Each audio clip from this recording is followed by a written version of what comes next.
Bismillahirrahmanirrahim. Assalamualaikum warahmatullahi wabarakatuh. Waalaikumsalam warahmatullahi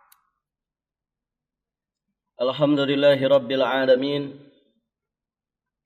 Wassalatu wassalam ala ashrafil anbiya'i wa imamil mursalin, Nabiyyina Muhammadin alaihi afdalus salati wa atammu taslim, wa ala alihi wa ashabihi ajma'in, wa sallama tasliman mazidan ila yaumiddin. Thumma amma ba'd. Allahumma inna nas'aluka ilman nafi'an wa rizqan tayyiban wa amalan mutaqabbala. Allahumma 'allimna ma yanfa'una wa anfa'na bima 'allamtana wa zidna ilman. Para hadirin akhwat wa ummahat fillah rahimani wa rahimakumullah. Berikutnya kita akan membahas ayat yang ke-7 dan seterusnya dari surat Ad-Dukhan. Allah Subhanahu wa taala berfirman, Rabbis samawati wal ardi wa ma bainahuma. Allah Subhanahu wa taala berfirman, ba'da a'udzu billahi as-sami'il 'alim minasy syaithanir rajim. Rabbis samawati wal ardi wa ma bainahuma in kuntum muqinin. La ilaha illa huwa yuhyi wa yumit. Rabbukum wa rabbu abaikumul awwalin. Bal hum fi syakki yal'abun. Fartaqib yawma ta'ti as-sama'u bidukhanin mubin. Allah berfirman yang artinya, Rabb yang memelihara langit dan bumi dan apa yang ada di antara keduanya. In kuntum muqinin, jika kamu adalah orang-orang yang meyakini. Tidak ada Tuhan yang berhak disembah melainkan Dia, yang menghidupkan dan yang mematikan. Dialah Tuhanmu dan Tuhan bapa-bapakmu yang terdahulu, tetapi mereka bermain-main dalam keraguan-raguan. Fartaqib, maka tunggulah, yauma ta'tis sama', hari ketika langit bidukhanim mubin, membawa kabut yang nyata. Baik ibu-ibu yang dirahmati Allah, kita lihat ayat yang ke-7 yang semisal dengan ayat ini ada banyak di dalam Al-Quran. Ada di surat Al-Maidah, Al-Hijr, Maryam, Al-Furqan, dan surat ayat-ayat yang lainnya.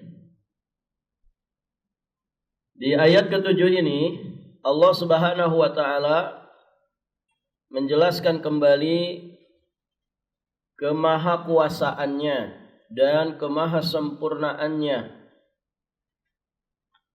sebagai Rabb, pemelihara, pengatur, penguasa, pencipta langit dan bumi beserta segala sesuatu yang ada di antara keduanya.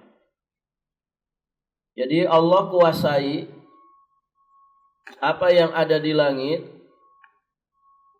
apa yang ada di bumi, dan apa yang ada di antara keduanya. Tentu ini adalah kekuasaan yang sangat besar. Dan ibu-ibu yang dirahmati Allah, Allah Subhanahu wa taala tentu memiliki tujuan. Ketika Allah Subhanahu wa taala memaparkan kemahakuasaannya, menegaskan kekuasaannya yang begitu luas, tentu Allah Subhanahu wa taala memiliki tujuan, dan nanti di faidah-faidah berikutnya akan kita sampaikan.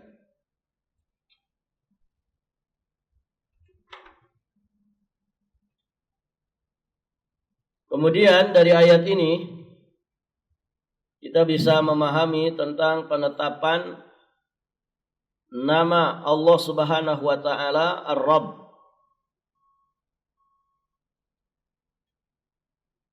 Nama Allah Ar-Rabbu terdapat 900 kali penyebutan di dalam Al-Qur'anul Karim.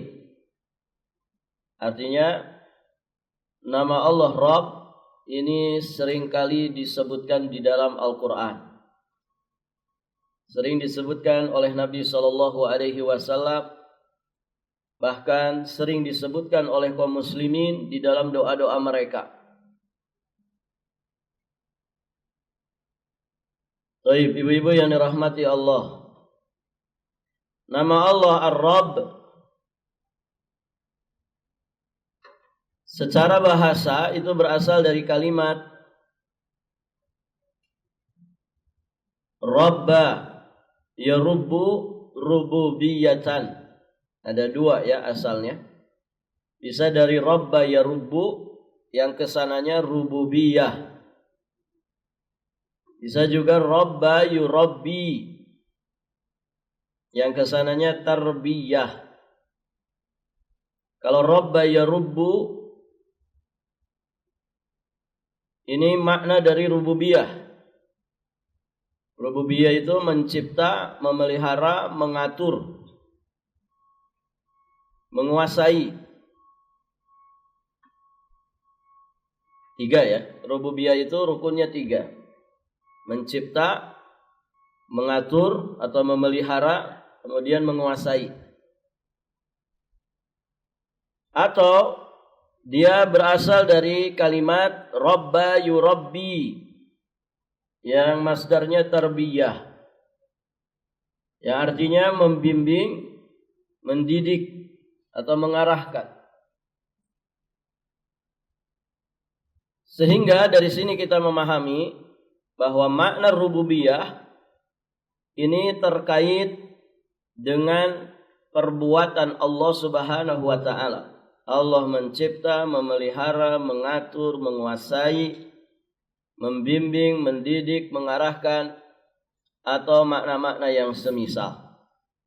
Ya, termasuk menghidupkan, mematikan, memberikan manfaat, menolak madarat.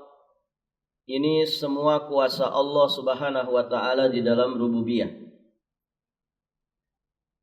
Baik, ibu-ibu yang dirahmati Allah.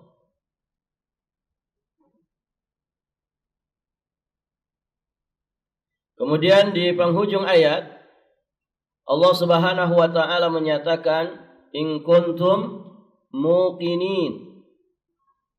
Jika kamu adalah orang-orang yang meyakini. Maka pelajarannya, kemahakuasaan Allah ini hanya akan bisa disadari dan dapat dipahami oleh orang-orang yang yakin. Oleh orang-orang yang yakin. Maka keyakinan itu penting untuk kemudian menumbuhkan iman, kemantapan di dalam jiwa. Rububiyah Allah sejatinya itu adalah tanda-tanda bagi kita untuk tumbuh keyakinan di dalam diri kita. Makanya di ayat yang lain, surat Az-Zariyat ayat yang ke-20, Allah Subhanahu wa taala berfirman, wa fil ardi ayatul lil muqinin. Wa fil ardi ayatul lil muqinin. Dan di bumi itu terdapat tanda-tanda. Di bumi terdapat tanda-tanda. Tanda-tanda kekuasaan Allah. Bagi siapa? Bagi orang-orang yang yakin. Kalau di bumi terdapat tanda-tanda kekuasaan Allah, maka demikian pula di langit. Di langit berarti juga ada tanda-tanda kekuasaan Allah. Langit yang begitu besar, tanpa ada satupun tiang yang menyangganya. dan segala sesuatu yang berada di dalamnya. Demikian pula apa yang ada di antara kedua langit dan bumi. Antara langit dan bumi ada apa, Bu? Antara langit dan bumi ada apa?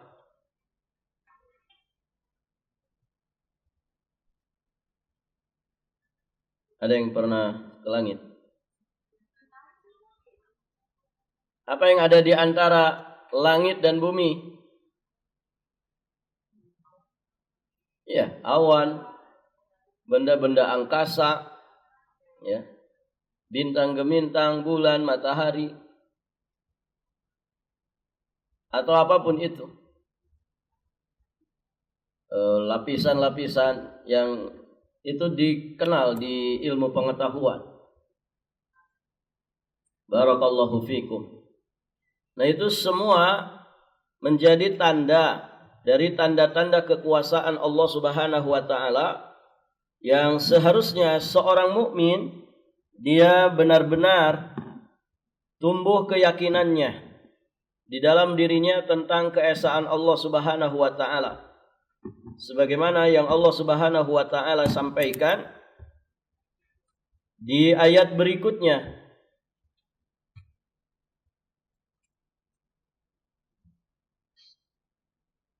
Baik, ibu-ibu yang dirahmati Allah.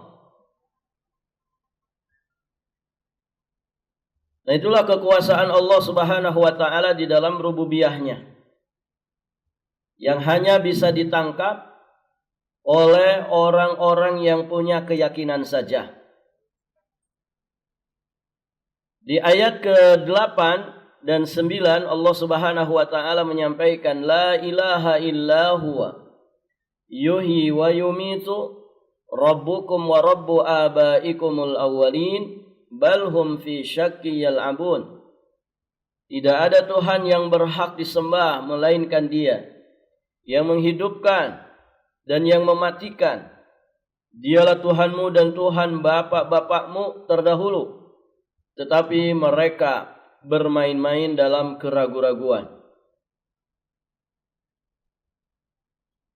Jadi setelah Allah Subhanahu wa taala memaparkan dan menegaskan rububiyahnya, yakni kemahakuasaannya, termasuk kekuasaan dan otoritas Allah di dalam yuhyi wa yumit, menghidupkan dan mematikan manusia. Maka Allah Subhanahu wa taala kemudian di ayat ini menetapkan uluhiyahnya, yakni bahwa Allah lah satu-satunya ilah, satu-satunya sesembahan yang hak, yang benar, yang hak untuk diibadahi. La syarikalah, tidak ada sekutu baginya. Baik, ibu-ibu yang dirahmati Allah. Ini yang dijelaskan oleh para ulama dengan istilah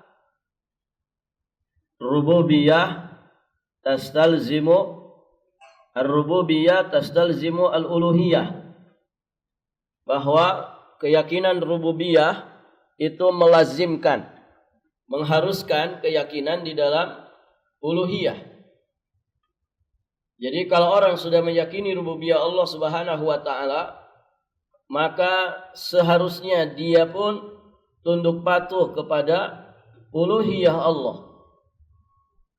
Dan seringkali Allah Subhanahu wa taala di dalam Al-Qur'an mengingatkan kekuasaannya di dalam rububiyah dalam rangka menggiring mereka, memotivasi mereka supaya mereka mengesahkan Allah Subhanahu wa taala di dalam peribadatan. Baik, ibu-ibu yang dirahmati Allah. Dan demikianlah ya semestinya seorang hamba. Kita tentu akan mengabdi kepada orang yang telah berbuat ihsan kepada kita. Allah Subhanahu wa taala kebaikannya tidak terbatas pada diri kita. segala sesuatu yang ada pada jiwa dan raga kita dan apa yang ada di sekitar kita, Allah Subhanahu wa taala berikan kepada kita sebagai fasilitas untuk ibadah. Maka seharusnya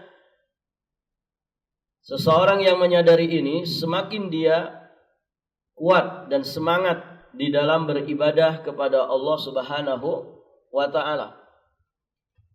Hanya Allah satu-satunya ilah yang hak. Adapun ilah-ilah yang lain adalah ilah-ilah yang batil.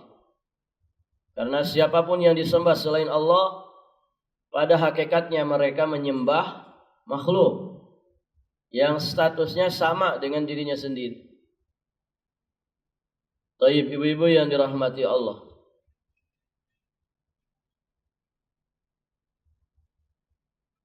Kemudian, Rabbukum wa Rabbu abaikumul awwalin. Allah adalah Rabb sesembahan manusia, sesembahan kalian. Rabbukum wa Rabbu abaikumul awwalin, dan sesembahan nenek moyang kalian. Jadi Allah itu adalah Rabb-nya kalian dan Rabb nenek moyang kalian terdahulu. Maknanya apa? Berarti Allah itu sesembahan manusia dan juga nenek moyangnya manusia. Sesembahan semua manusia. Bahkan Allah adalah sesembahan untuk bangsa jin. Yang kedua-duanya, manusia dan jin, disebut tsaqalain. Ya, dua makhluk Allah yang dibebani oleh syariat. Artinya, di sini Allah Subhanahu wa taala sedang menegaskan bahwa tauhid yang didakwahkan oleh Rasulullah, ajakan kepada mereka supaya menyembah Allah Subhanahu wa taala saja, itu bukan ajakan yang baru. Namun juga ajakan yang sudah berlangsung sangat panjang, sangat lama sekali.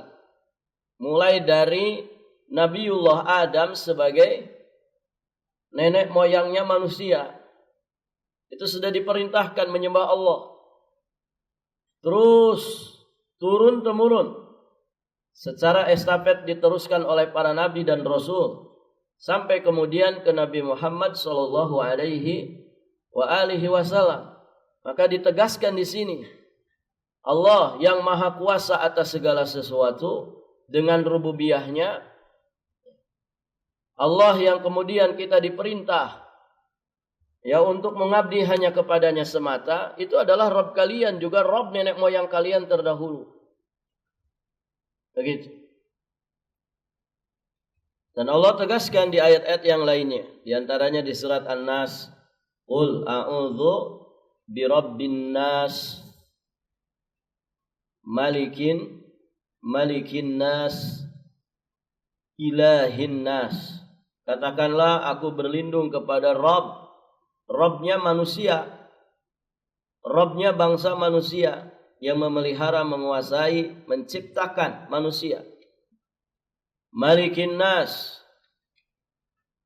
Allah itu rajanya manusia. Nah, kemudian Allah tegaskan ilahin hinnas. Begitu urutannya. Ilahin nas, sesembahannya manusia.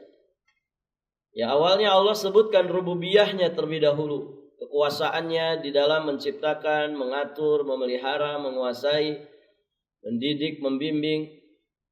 Kemudian Allah pun jelaskan malikin nas, bahwa Allah itu rajanya manusia, kekuasaannya ya tidak bisa dibatasi. Untuk apa Allah tegaskan ini semua? Untuk menyatakan bahwa akulah satu-satunya sesembahan yang hak, ilahin nas. Barakallahu fikum. Baik, ibu-ibu yang dirahmati Allah. Namun demikianlah, hidayah itu milik Allah. Allah Subhanahu wa taala kemudian menyampaikan balhum fi syakki yal'abun. Tetapi mereka bermain-main di dalam keraguan-raguan. Jadi setelah Allah menjelaskan rububiyahnya, uluhiyahnya, Allah pun menyampaikan bahwa orang-orang kafir musyrik, meskipun dengan penjelasan yang gamblang seperti itu, ternyata mereka tetap ragu, mendustakan, bahkan bermain-main di dalam keraguannya. Bisyakki yal'abun. Mereka bermain-main dalam keraguannya, mentertawakan dan mengolok-olok apa yang diyakini oleh Nabi SAW dan kaum muslimin yang mengikutinya. Nasallallahu al-afwa wal-afiyah wassalamah. Ibu-ibu yang dirahmati Allah, nah ini karakternya orang-orang kafir, musyrik, ya, dan juga orang-orang munafik.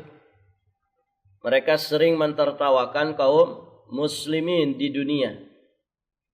Begitu kan? Namun ibu-ibu yang dirahmati Allah, segala sesuatunya akan berbalik.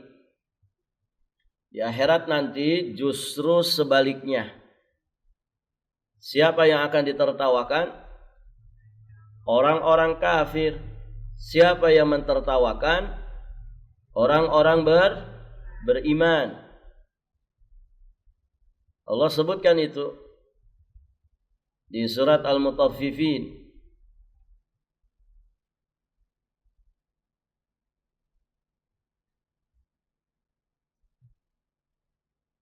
Di surat Al-Mutaffifin di ayat-ayat terakhir. Ayat 29 dan seterusnya. Innal ladzina ajramu kanu minal ladzina amanu yadhakun. Sesungguhnya orang-orang yang berdosa, kaum mujrimin, adalah mereka yang dahulu mentertawakan orang-orang beriman. Begitu. Ditertawakan orang-orang beriman. Jadul, kuno, kolot, kaku, radikal, apapun itu ya. Mereka memberikan landihan-landihan atau julukan-julukan yang sejatinya itu tidak mendasar, ya, tidak berdasar kepada apapun. Hanya karena mereka memang tidak mau meyakini kebenaran Islam. Innal ladzina ajramu kanu minal ladzina amanu yadhakun. Sesungguhnya orang-orang yang berdosa adalah mereka yang dahulu mentertawakan orang-orang beriman. Wa idza marru bihim yataghamazun. Dan apabila mereka orang-orang beriman melintas di hadapan mereka, mereka saling mengedip-ngedipkan mata. Ini isyarat apa, Bu? Ngedip-ngedipkan mata ini isyarat merendahkan, meremehkan, melecehkan, mengolok-olok, ngecek begitu ya. Kedip-kedipkan mata. Jadi dia bermain mata. Baik. Wa idzan qalabu ila ahlihim qalabu fakihin. Dan apabila mereka kembali kepada kaumnya, mereka kembali dengan gembira ria. Artinya apa ini? Mereka berada di atas awang-awang. Kekuasaan, pangkat, jabatan, kedudukan, kekuasaan, menguasai dunia, menguasai segala bidang. Apa yang mereka cita-citakan itu benar-benar mereka mendapatkannya. Artinya begini, mereka itu merasa di atasnya kaum muslimin, begitu. Sehingga kaum muslimin itu rendah, hina, diinjak-injak, ya, miskin, tidak punya apa-apa, tidak menguasai apa-apa. Makanya mereka dengan kemewahan, kemegahan yang ada pada mereka, dengan kekuasaannya di dalam menguasai dunia ini dari segala sisi dan bidangnya, ya, mereka kemudian mentertawakan orang-orang beriman dengan keluarganya dalam kemewahan dan kemegahannya. Barakallahu fiikum. Ditambah lagi olok-olokan mereka, wa idza ra'awhum qalu inna haula'i ladhallun. Apabila mereka melihat orang-orang beriman, mereka mengatakan sesungguhnya orang-orang beriman itu, mereka itu benar-benar orang-orang yang sesat. Begitu. Jadi orang kafir menganggap kita ini orang apa, Bu? Orang sesat. Domba-domba tersesat. Begitu kan? Barakallahu fikum. Wa ma ursilu alaihim hafidhin. Padahal orang-orang berdosa itu mereka tidak diutus sebagai penjaga orang-orang beriman. Fal yauma, di sini keadaan berbalik. Fal yaumal ladzina amanu minal kuffari yadhhakun. Maka pada hari ini orang-orang beriman yang mentertawakan orang-orang kafir. Alal araiki yanzurun. Mereka duduk di atas dipan-dipan melepas pandangan. Ini kondisi pembalasan yang paling mengenaskan. Ya Ibu. Orang kafir di dunia ini kalau mentertawakan kita sebagai muslim mukmin, kira-kira ngefek enggak untuk orang beriman? Ngefek enggak Ibu? EGP, emang gue pikirin. Orang beriman tetap tegak, lurus, istiqamah. Di atas iman, di atas Islamnya, di atas ketaatannya, ketundukannya kepada Allah. Enggak ngefek. Mau dicaci maki, mau difitnah, mau dihinakan, enggak ngefek bagi orang-orang beriman.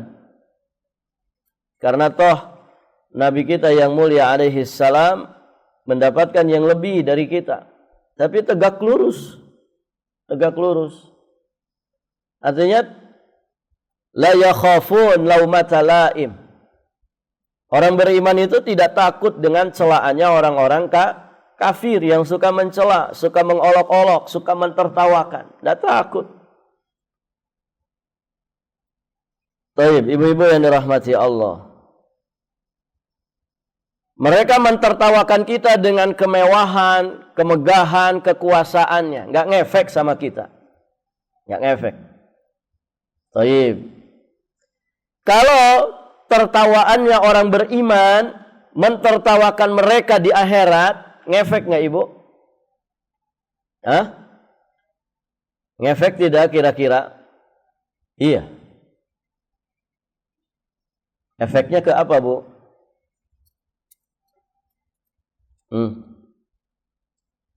Efeknya ke apa?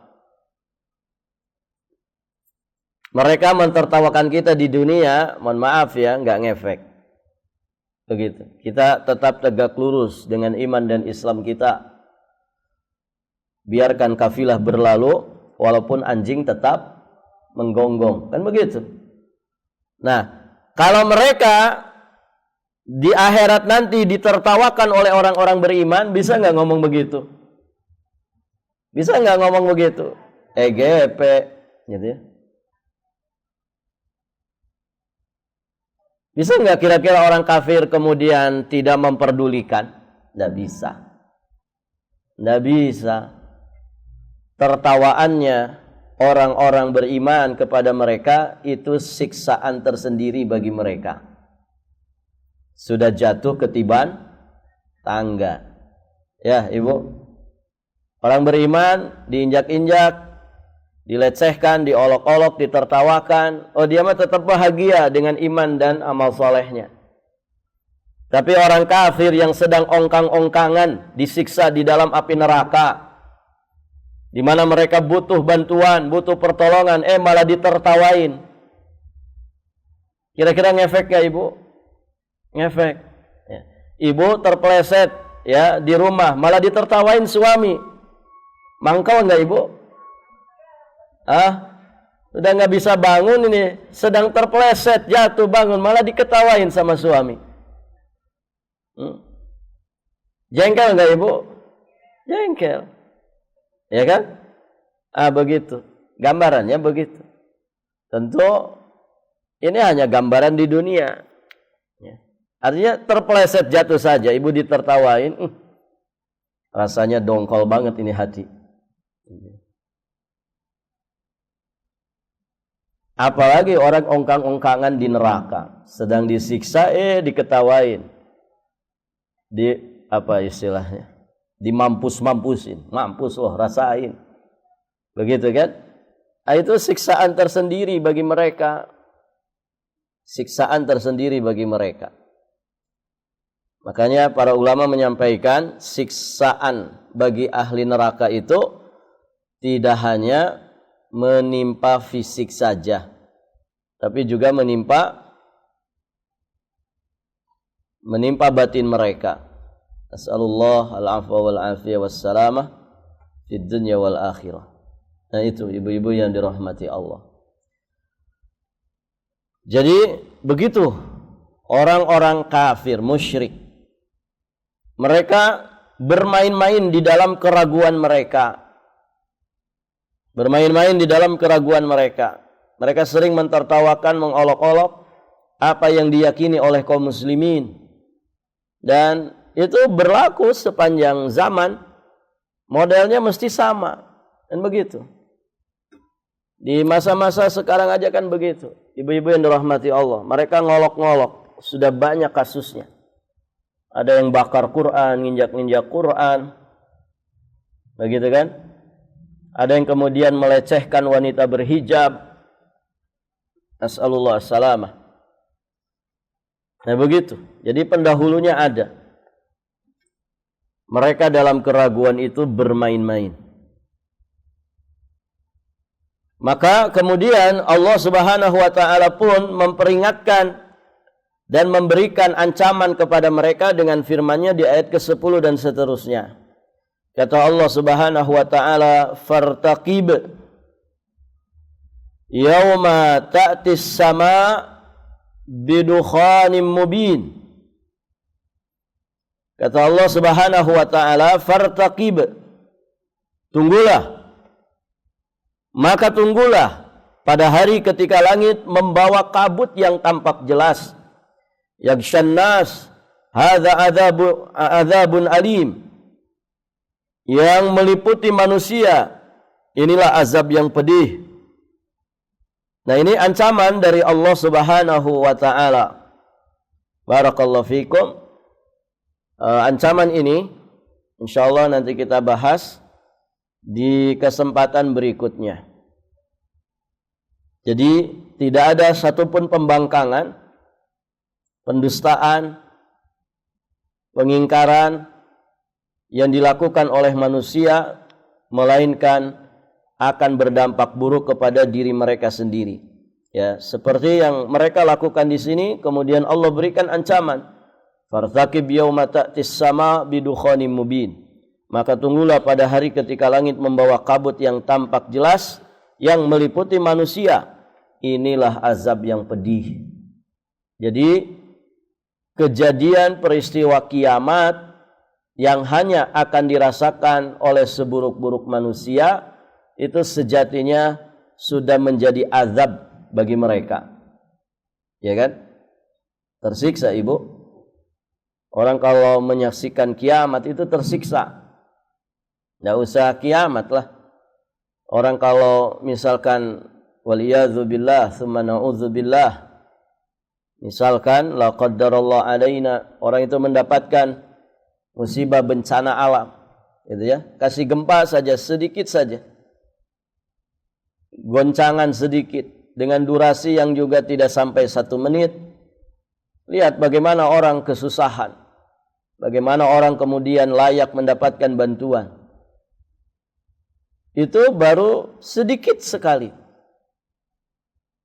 Allah hanya menggoyangkan sedikit saja. Idza zulzilatil ardu zilzalaha. Dikasih zilzal sedikit. Apa coba yang kita saksikan? Bagaimana dampaknya? Begitu kan? Itu secuil dari gambaran. Maka bagaimana lagi? Ya bagaimana lagi kalau kemudian alam semesta ini hancur? Apa enggak menjadi siksaan bagi mereka? Dan mereka tidak bisa lepas, tidak bisa keluar, tidak bisa menyelamatkan diri dari bencana yang sangat dahsyat ini. Hancurnya alam semesta. Nah, peristiwa kiamat saja itu sudah menjadi azab bagi mereka. Belum lagi ketika mereka menghadapi rentetan peristiwa ya setelah mereka nanti dibangkitkan. Berat itu.